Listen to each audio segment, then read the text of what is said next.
The statements we're about to show you are from the Holy Quran, and is said to be the official, unchanged, pure word of God, revealed over 1400 years ago.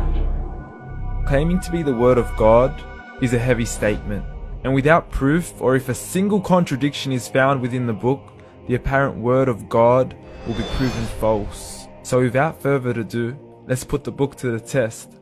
In the 23rd chapter, titled The Believers, from the 12th to the 14th verses, God is said to give a detailed description of how the human being is formed. It begins by saying, "We then placed him as a sperm drop in a place of settlement, firmly fixed. Then we made the drop into a alaqa." We will translate this word very soon. "And then we changed the alaqa into a lump.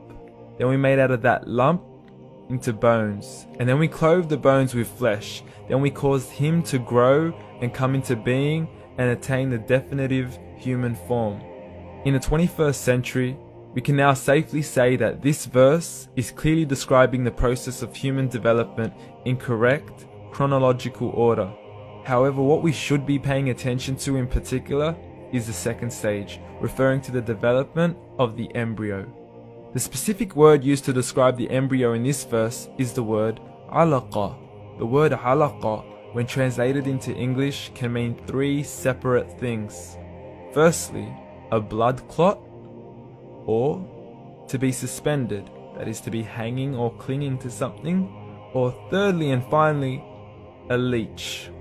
Now, all three definitions don't come anywhere near what we perceive to be the human embryo. So, why are these words used, and what significance do they share with the human embryo? Can the embryo be described as a blood clot? Well, what do you think?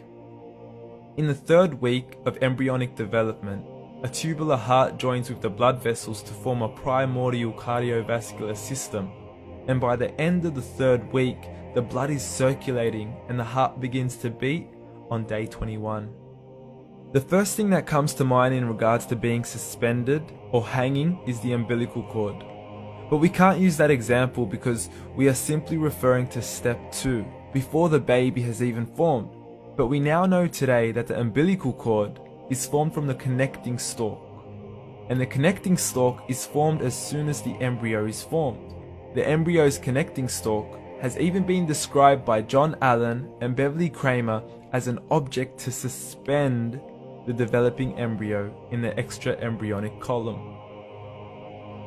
So an embryo is suspended and does have a strong resemblance with the blood clot. What on earth would an embryo have to do with a leech?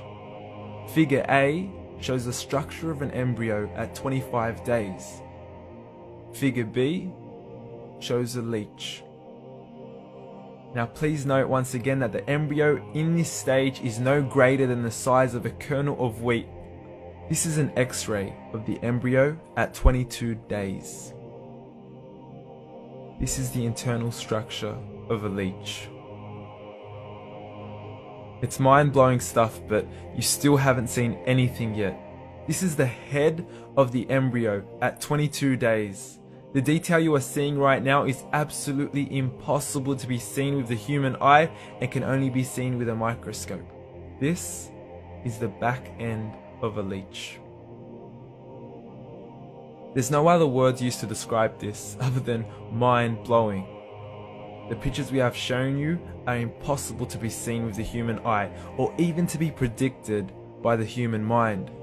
Once again, the verses we have shown you were revealed over 1400 years ago to a man who couldn't read nor write. Are these the words of God? Descriptions of the human embryo in the Quran cannot be based on scientific knowledge in the 7th century. The only reasonable conclusion is that these descriptions were revealed to Muhammad from God, from God, from God, from God.